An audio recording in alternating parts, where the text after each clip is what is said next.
I'm going to have a couple of room renovations pretty soon. The bookshelf on my right is going to be replaced with a 7-foot tall one. My ceiling's 10 feet tall, just so you know. And that area where I sit in my chair and lean back, you might have seen that. Or if I'm sitting in my chair and you see the room behind me, there's a door behind that goes into my living room. It's been blocked on the other side for like 27 fucking years.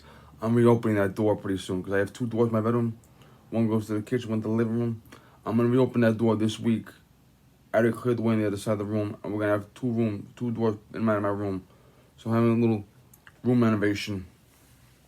So I won't be sitting in the chair with the thing leaning against the door anymore. Get used to this scene right here. Okay. There was a Supreme Court ruling recently about the government suppressing speech. Now, I talked about this guy a few times. 1 minute. Yeah, let me close the door that actually works. One door is going to be open soon. One door has to be closed for the videos. There was a professor I had victimology. He was a retired court sergeant. He was the Brinks robbery case. He was the judge's bodyguard. Now, as a court officer, you hear a lot of cases. Your job is for courtroom security, but you still hear the cases. And one case he heard, a guy was shoplifting. And the store detective grabbed him, called police, they arrested him. The police said to the store detective, listen, we can't question him, 4th Amendment, 5th Amendment, all that bullshit. Self-incrimination, we can't question him. So we're going to drive him to jail. You're going to sit in the back seat with him, and you're going to interrogate him, and we're going to listen in. We're not going to talk. Okay, cool. He got a confession of the guy. The guy went to court, and his lawyer argued to have the case thrown out. Now, the court argued, and this was a regular court. It wasn't the Supreme Court. It wasn't, some judicial bullshit. Just regular court. The court said if the government the police are going to deputize a civilian SWAT detective to do their job for them, that proxy must follow the same regulations. Translation, if a cop is asking you to interrogate his suspect for him, you have to apply the 5th Amendment to that also. He can't just use a workaround. Okay? Right. And you might see a cop, he might say, listen, I'm watching this guy for murder. He might tell the garbage man, get the garbage that he leaves outside of his house and bring it to me. Okay, fine. It's abandoned property. But if the garbage man goes into the guy's house, into his kitchen, opens the garbage can in his kitchen, takes stuff out, that's an illegal search. Because the garbage man is acting in guise of the cop. Now, social media platforms and a lot of internet things, Google, Facebook, Instagram, YouTube, formerly Twitter, now X, not really anymore because Elon Musk owns them. These social media gurus vote and donate like 99.9% Democrat. Okay. And the Democratic Party deputized them to monitor speech and to suppress speech. In particular, suppress disinformation. Well, what is disinformation? Disinformation is any information that affects the Democratic Party's ability to control power. Okay? Now, we're going to give a few examples. Orson Welles, and ironically, the retired court sergeant, the professor, he loves Orson Welles. Me, Orson Welles is overrated, but whatever.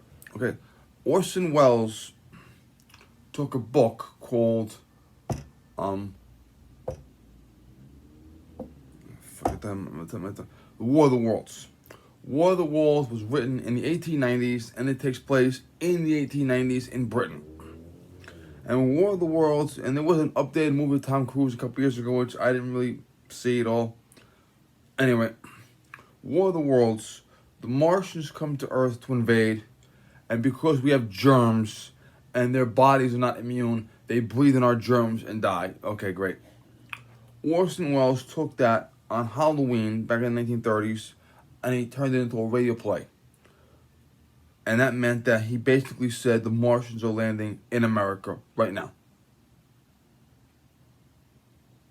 And if you remember Gremlins 1, Rockin' Ricky Rialto, he says this is Christmas, not Halloween.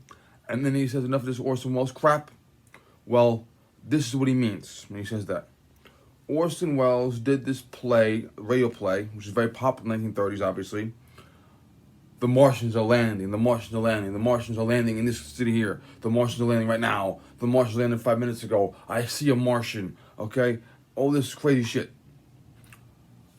And no less than 4 times during the broadcast, he said, this is a play. I am Orson Welles.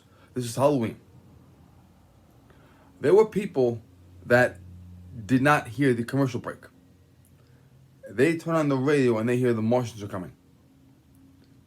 And the 1930s was a lot of alcohol going on, because Prohibition was in effect and guys were drinking a lot more alcohol. There were guys that were really, really, really drunk that Halloween. And there were guys that literally believed the Martians were landing. No joke at all. The Martians are coming. Okay. And they were hiding in the basements, calling the power company, telling the power company to kill the power in the city, going to church and having massive absolution.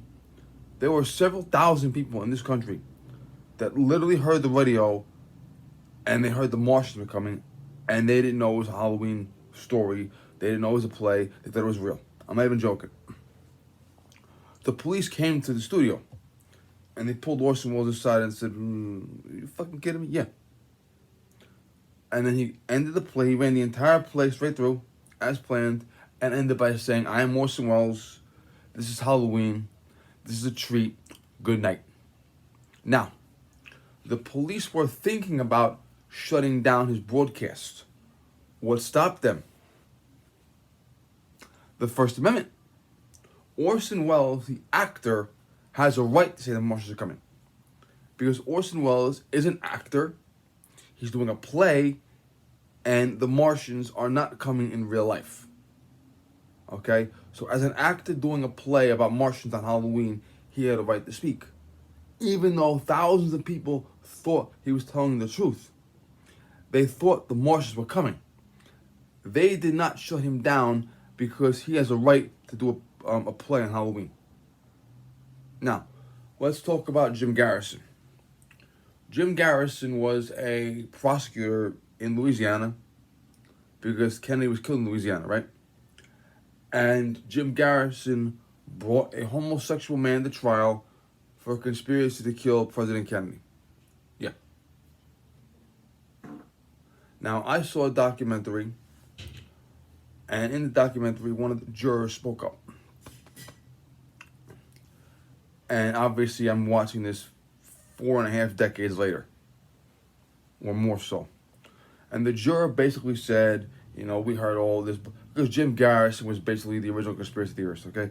He'd be like, well, the Secret Service, and the CIA, and the Cubans, and the Soviets, and the Martians, and the Girl Scouts conspired to kill President Kennedy, okay? And he's rambling and ranting and raving and blah, blah, blah, blah, blah, blah. And the juror said, okay, you're accusing a man of murder. You're accusing a man of murdering the president. Where is the evidence? I don't want to hear all this crazy shit. Now, years later, Oliver Stone made a movie called JFK. And keep in mind, this is the most famous murder of the 20th century. Maybe the most famous murder in American history. It was the only presidential assassination that was caught on camera because Mr. Zapruder, the dressmaker, was on a platform with a video camera, very rare at the time, and he thought to himself, 50 years from now, my grandkids are going to have a video of the president coming to town. He had no comprehension he was videotaping a murder. He had no comprehension that his videotape would be irrefutable proof by every frame of that video was analyzed to the nth degree.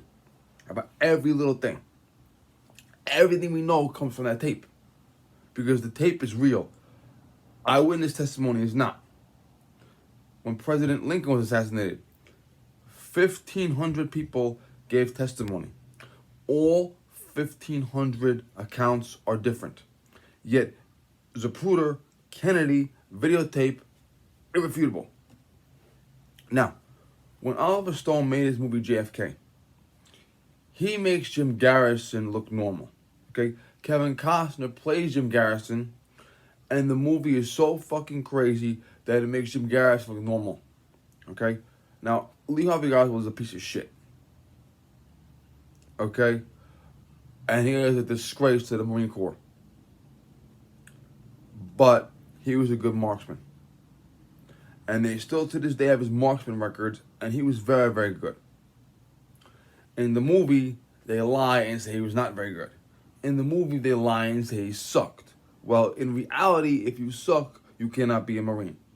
You can only be an actual Marine if you are a good shooter. Now, they also said in the movie, the sights, the scope were off zero. Way off zero. Okay? There was no way in hell you could hit with that rifle. Also false. Okay? And that was an actual murder. That's still an investigation that's still even to this day going on. And Oliver Stone put out so much false information with that movie that he actually distorted people's minds. Example, the magic bullet. Okay? Jim Garrison proposed it. Oliver Stone proposed it. Here's how the magic bullet works. You take two men that are identical height, identical weight, identical dimensions. They could be identical twins. You take them and you sit them in identical chairs, sitting one in front of the other, completely parallel. You tell them to sit up at attention like this. Okay?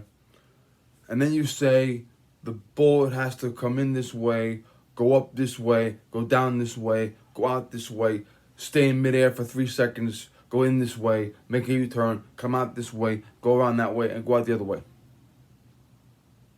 Here's the truth. I don't know all the dimensions, but President Kennedy and Governor Connolly were different men. Different height, different weight, different size, shape, all this shit. Kennedy is sitting up. Connolly is sitting down. One chair is tilted this way, one chair is tilted that way, so they're at an angle. They're not perpendicular, parallel, whatever the fuck you want to call it. They're not, okay? They're waving, cheering, turning, twisting. The bullet was fired and came straight down. And when the bullet came down, because the men were tilted a certain way, the bullet went in this way, straight down, and went into Connolly's arm. Okay? And you've seen this with police shootings. A cop is shooting a suspect. The suspect is standing straight up. Bang, bang, bang, bang, bang. As the cop hits him, his body contorts. And because his body contorts, the bullet goes here, goes there. The first bullet is here. The second bullet is here. The third bullet is here. Because the body is contorting. Okay? The bodies of the men were turned, twisted, waving, and the bullet hit straight down. But because their bodies were turned, the bullet created many different wounds. There was a father and son ballistic team. They took their own range and they achieved the distance, the height, they put all the factors in as best they could. How far away, how high, the wind, all the bullshit, the angle. And they took the rifle. And they did the shot. And the shot is structurally sound. And as far as the bullet being mint condition, the bullet was not mint condition. And that bullet hits the target and then turns, which we call yawing. And hits at an angle, right? So the magic bullet is actually structurally sound. Okay? It is. And Lee Harvey Oswald was a marksman. And his Marine Corps record indicates that even though he's a communist bastard, he was actually qualifying at 3 times that distance. And if you've ever seen a British soldier or even an American soldier with '03 Springfield, they can do a lot more than 3 shots in 3 seconds. Okay, just putting that out there.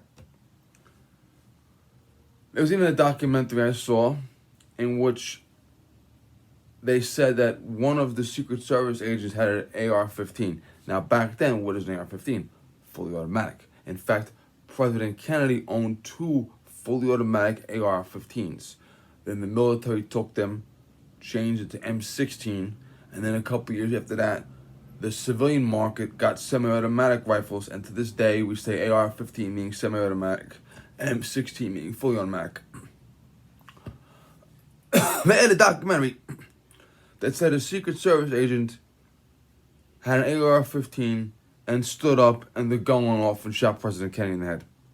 And at the exact same second, by mere coincidence, an assassin was shooting at them. And I laughed at that because you actually see the fucking video. And if a Secret Service guy got up with an AR-15, boom, it would have been seen in the video. Several times over the course of 60, 70 fucking years almost now. Okay? And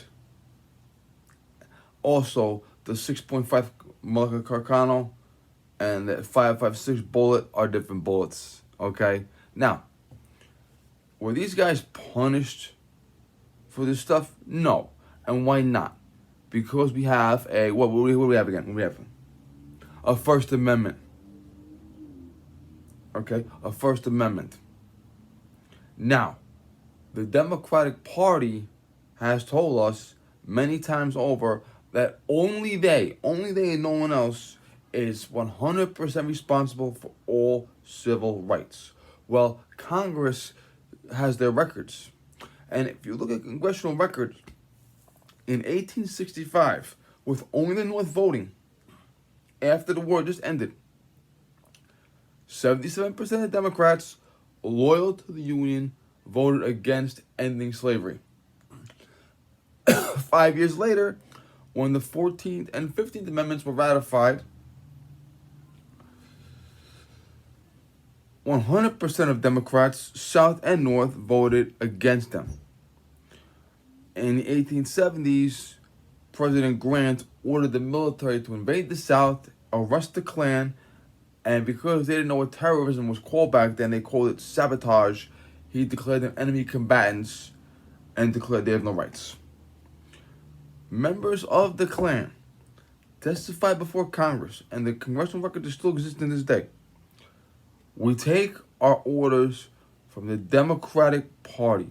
The Democratic Party has told us to kill all blacks and to kill all Republicans and to stop the blacks from voting, to stop the blacks moving into white neighborhoods, to stop the blacks from learning how to read, all that shit. It's still to this day on record. Okay? So when the Democrats say we have a monopoly on race relations, they are lying. Now, even to this day, because everyone's, well, that was years ago. Even to this day, 70% of blacks are born out of wedlock and or have no father. Now, full disclosure, my parents were not legally married until I was 25 years old. I am a legitimized bastard, putting that out there. But I had both parents in the home growing up. And to be honest, some parents are living together but not married. Some parents get divorced, and both parents still co-parent the children, which is a good thing. But by legal definition, if a black boy does not have a positive male role model, the odds of him being successful are almost zero. A black boy must have a positive male role model, whether it be an uncle, a teacher, a coach. He must have a positive male role model if he is to be successful as a black man in America today. Now, when I go to all the Democrat strongholds, Detroit, Chicago, Philadelphia, Baltimore, places that make New York City look like Miami, okay? Where are all the blacks in the hood? The 70% of blacks born out of wedlock, where are they? In big inner city, Democrat-controlled cities, okay? If I go to a really, really nice neighborhood where there's 5-bedroom houses, okay, all the black kids that live in those neighborhoods, have loving parents. But when I go to the Democrat precincts, that's where the out of birth wedlocks are. That's where the fatherless homes are. That's where the parental abandonment is. Now, what is the number one cause of death in these cities, in these neighborhoods, these precincts? Abortion. What is the number two cause of death in these precincts? Black on black violence. There are many school districts in this country. All of them are in solid Democrat-controlled cities where not a single solitary black student can read a grade level or can do basic math. And some of these precincts, black students cannot do any math at all and are functionally illiterate. How can you fill out a resume, fill out a job application, read an instruction manual, read a company policy if you are functionally illiterate? I suck at math, okay? For me to tell you to be nice, to be good at math, is like OJ telling you not to murder your ex-wife, okay? It's wrong. I suck at math. However, I can do basic math, add and subtract. Now, to be honest, 99.9% of math that you do in the real world is 7th grade addition and subtraction. I almost never do multiplication or division anymore. And as far as all that crazy math shit and all the theorem, okay, that's all bullshit. But if you cannot do basic math, you cannot balance your checkbook, you cannot pay your bills. And if you go to all the Democrat precincts, all the black kids that are living in the home, that are living in the hood, all these bad cities, all these bad school districts, all Democrat, they cannot do basic math. And then you get one black kid that goes to a private school. What do they call him? House nigger, Uncle Tom, Sambo, Aunt Jemima, or her. Okay? One black kid comes back and says, I saw the promised land. I went to college. I got a degree. I own my own business. I'm a doctor. I'm a lawyer. I'm a history professor. Okay? What do they tell him? Don't listen to that house nigger. Don't listen to that Sambo. Fuck him. Kill him. Ignore him. Okay? These are the Democrats. Okay? So when they tell you they have a monopoly on race relations, they are lying to you. Now, have they been put in jail for that? No. Why? First Amendment. The First Amendment gives the Democratic Party the power to lie to you. It's your choice to be a fucking idiot. Now, Planned Parenthood. Let's go there. Planned Parenthood tells us they have a monopoly on women's rights. Okay. Let's talk about that for a minute. If an underage girl comes into a medical facility pregnant, they are required to call the police. Because if she's with her boyfriend and he's her age and she's pregnant, probably not a big deal. If her boyfriend is older, statutory rape. If she was taken by force, physical rape. But it must be reported to the police. Do they do that? No. Also, parents. You as a parent have a right to know if your underage daughter is pregnant. Or if your underage son got an old woman pregnant. Does Planned Parenthood report this? No, they do not. What does Planned Parenthood do when a stepfather rapes his daughter, comes in, and says, get rid of this? What do? They do the abortion, take the money, they shut up. They don't get involved. They don't call the police. Okay? So when Planned Parenthood says they have a monopoly on women's rights, they are lying too. This brings us to gun control. Congressman Chuck Schumer in 1986 said that the Glock is a plastic handgun that does not show up on metal detectors and terrorists will use it to hijack planes. He said that hoping to cause a panic. And if you actually read Supreme Court cases, lying purposely to cause a panic is actually not protected speech. Okay? If I tell a lie on purpose for the sole purpose of causing a massive panic, I can actually be charged. Now, Glock invented the P80 in 1980. That's why it's called the P80. And then when it came here, it became the Glock 17, which is the 17th patent of the company. And Chuck Schumer knew for a fact you can't have a plastic gun. He knew that for a fact. Yet he purposely lied to the public for the intention of causing a panic. He should have been thrown out of office, but he wasn't. He even became senator and remains senator to this very day.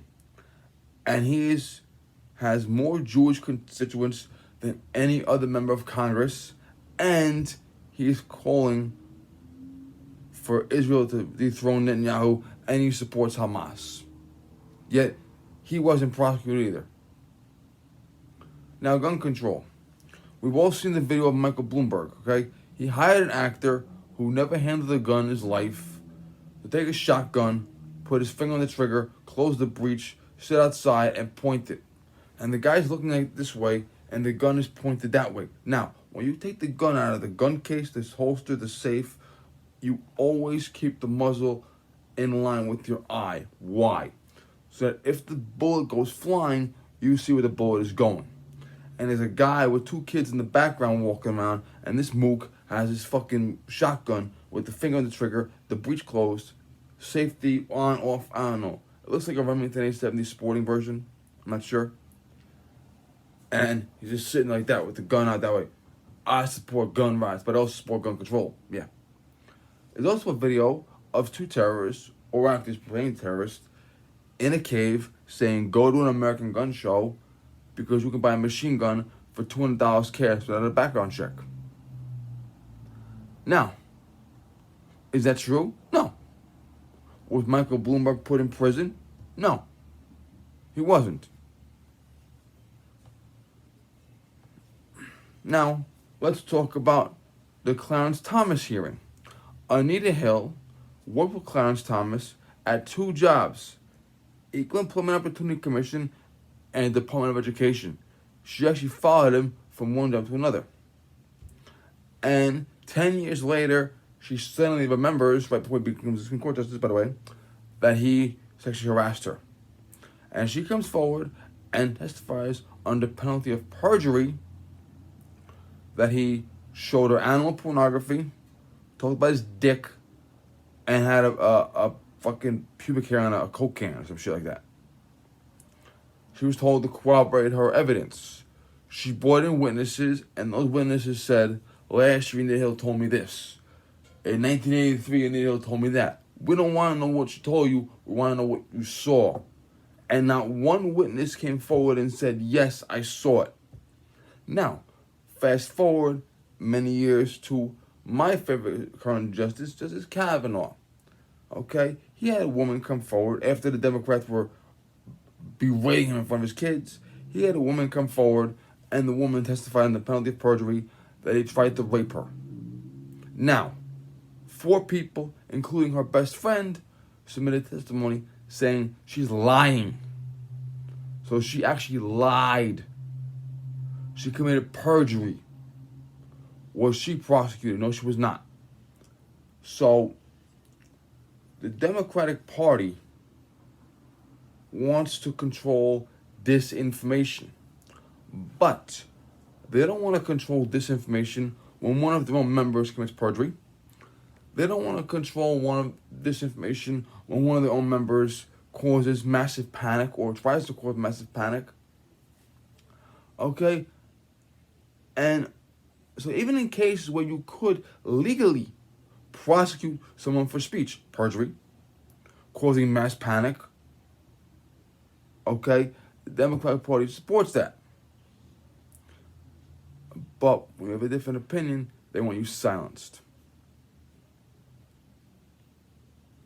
And KJB says this interferes with the government's ability to control speech. First of all, in addition to not knowing what a woman is, she doesn't know what a fucking constitution is either. Okay, KJB is a prime example of what happens when you do a diversity hire. In fact, ironically, the Supreme Court ruled years ago that diversity hiring is unconstitutional. So, There's your free speech bullshit right there. If the Democratic Party cared about disinformation, they would have themselves arrested for spreading disinformation. Thank you.